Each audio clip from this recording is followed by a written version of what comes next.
በአማራ ክልል ጦርነቱ ከተጀመረ ወዲህ ከፍተኛ ቁጥር ያለው የሰላማዊ ሰዎች ግድያ በዛሬው ዕለት ተፈጸመ።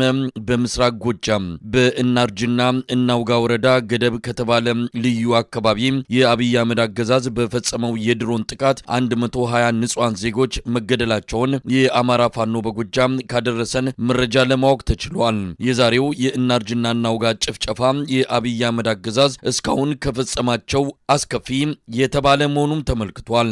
በሁለት ቀናት ውስጥ በድምሩ 150 ሰላማዊ ዜጎች በአብይ አህመድ አገዛዝ በድሮንና በከባድ መሳሪያ ጥቃቶች መገደላቸውን ለማወቅ ተችሏል። በእናርጅና እናውጋ ገደብ በተባለ ልዩ ቦታ ለፋሲካ በዓል ዝግጅት እያደረጉ ባሉና በህብረት ሆነው ቤት ለመስራት እንጨት ተሸክመው በነበሩ የገደብ ነዋሪዎች ላይ ነው የድሮን ጥቃት የተፈጸመው። የአማራ ፋኖ በጎጃም ይህን እልቂት ዓለም አቀፉ ማህበረሰብ እንዲያወግዘውና በአብይ አህመድ አገዛዝ ላይ ጫና እንዲያሳርፍ ጠይቋል። የአማራ ህዝብ እድል እጣፋንታው በጅምላ መገደል መሆኑን አውቆ ከፋኖ ትግል ጎን እንዲሰለፍም ጥሪ አድርጓል። የአማራ ፋኖ በጎጃም ህዝብ ግንኙነት ክፍል ኃላፊ አርበኛ ማርሸት ፀሐዩ ይህ አይነት ጭፍጨፋ ይበልጥ ለትግል የሚያነሳሳን መሆኑን በመረዳት የአብይ አህመድን አገዛዝ ለመጣል በሚደረገው እልህ አስጨራሽ የህልውና ትግል የአማራ ህዝብ በሙሉ በክተት አዋጅ ተጠርቷል፣ ትግልም እንዲገባ ጥሪ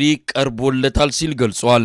ገዳዩ የአብይ አህመድ ወራሪ ኃይል ወደ አካባቢያችን ከመጣ ጀምሮ በተለይ በእኛ አካባቢ ከባድ ኃይል አሰማርቶ ከባድ የንጹሃን ጭፍጨፋ እያደረሰ ይገኛል። በዚህም በትናንትናው ዕለት በይልማና ዴንሳና ባግታ እንዲሁም በሀገር ዙሪያ አካባቢ በጠቅላላው 21 ንጹሃንን ጨፍጭፏል። ያለምንም ምክንያት ነው የተፈጨፈው። አጋር የተባለ ቀበሌ ላይ የምትገኝ አንዲት ቤተክርስቲያንም እንደዚሁ አውድሟል። በውስጥ የነበሩት ጽላት፣ ጸናጽልና ከበሮ አቃጥሏል። በአጠቃላይ የቤተክርስቲያን በአውደ ምሕረት መጠቀም የነበሩ ቁሳቁሶች እንደዚሁ አውድሟቸዋል። ቤተክርስቲያንም አቃጥሏል። 21 የሚደርሱ ንጹሃንን ጨፍጭፏል። ከአንድ ቤተሰብ 5 ሰው የተገደለበት አሳዛኝ ክስተትም እንደዚሁ ተስተውሏል። በዛሬው ዕለትም ከዚህ የቀጠለው ጭፍጨፋ በአማራ ፋኖ በጎጃም በሁለት ቦታ ላይ እንደዚሁ ከባድ ጭፍጨፋ ተፈጽሟል። በምስራቅ ጎጃም እናርጅና ውጋ ወረዳ ገደብ በተባለች ከተማ ገበያ ላይ በነበሩ ቤት ለመስራት እንጨት ተሸክመው በህብረት ስራ ላይ በነበሩ በአጠቃላይ በመዝናናት ላይ በነበሩ ንጹሃን ላይ በድምሩ 120 የሚደርሱ ንጹሃን የድሮን ሰለባ ሆነዋል። በአንድ ደቂቃ ውስጥ 3 ጊዜ ድሮን በመተኮስና በመወርወር ነው እነዚህ ንጹሃን የጨፈጨፋቸው።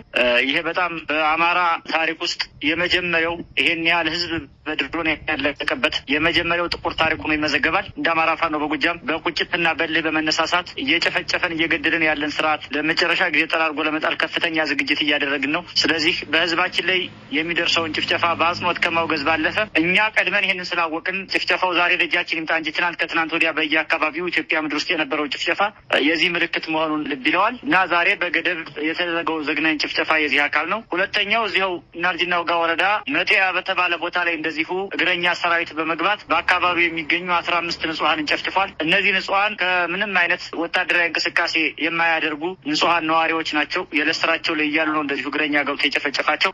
ይሄ ጭፍጨፋ የተፈጸመው እንግዲህ እናንተም አልፎ አልፎ እንደሚሰሙት እዚህ ጎጃም ቀጠና አካባቢ በተለይ የትግሉ ሁኔታ እየጠነከረብን ስለሆነ የጎጃምን ማህበረሰብ በስነ ልቦና መጉዳት አለብን የሚል ውስጥ ትንተና እንደሰሩና እቅድ እንደያዙ ያው አልፎ አልፎም በሚዲያ ሊክ ሲያደርግ ነበር። ለዚህ ተከትያ እንግዲህ መቻቸው ዘንድ ነው ሰሞኑን በተለያየ አካባቢ ጭፍጨፋ የፈጸሙት። ከባለፉት 2 ሳምንት ውስጥ በሜጫ ብራካት ያደረጉት ጭፍጨፋ የሚዘነጋ አይደለም። አሁን ደግሞ በተከታታይ 2 ቀን እንደዚህ ይሄንን ዘግናኝ ጭፍጨፋ በመሬትም በድሮንም ያደረጉት የህዝባችንን ስነ ልቦና ለመጉዳት አለመው ነው። የስነ ልቦና ጉዳቱ ምንድነው? በፋኖ ምክንያት ነው ንጹሃን እየተገደለ ያለው በማለት አቅደው እየጨፈጨፉ ቢሆንም ህዝባችን ግን ይሄ ስርዓት ከነ ስሪቱ ከነ ተፈጥሮ አማራን የማጥፋት እቅድ ይዞ የተነሳ መሆኑን ጠንቅቆ ስላወቀው ትግሉም እንደ ህዝብ መሆኑን ከተረዳ ውሎ አድሮ እነሆ 18-19 ወር ጠመንጃውን አንስቶ እየተፋለመ ነው የሚገኘው። ስለዚህ የአማራ ህዝብ ለሚያደርገው የህልውና ተጋድሎ የጎጃም አማራም ስርዓት ጠራርጎ ለማባረር ዝግጁ መሆኑን በተግባር እያሳየ ባለበት ሁኔታ ነው የጭፍጨፋ የተፈጸመው። ስለዚህ የወገኖቻችንን ደም እንበቀላለን፣ ሳይውል ሳያድር ደማቸውን መልሰን እናሳያለን። ከዚያ ባለፈ የእነዚህ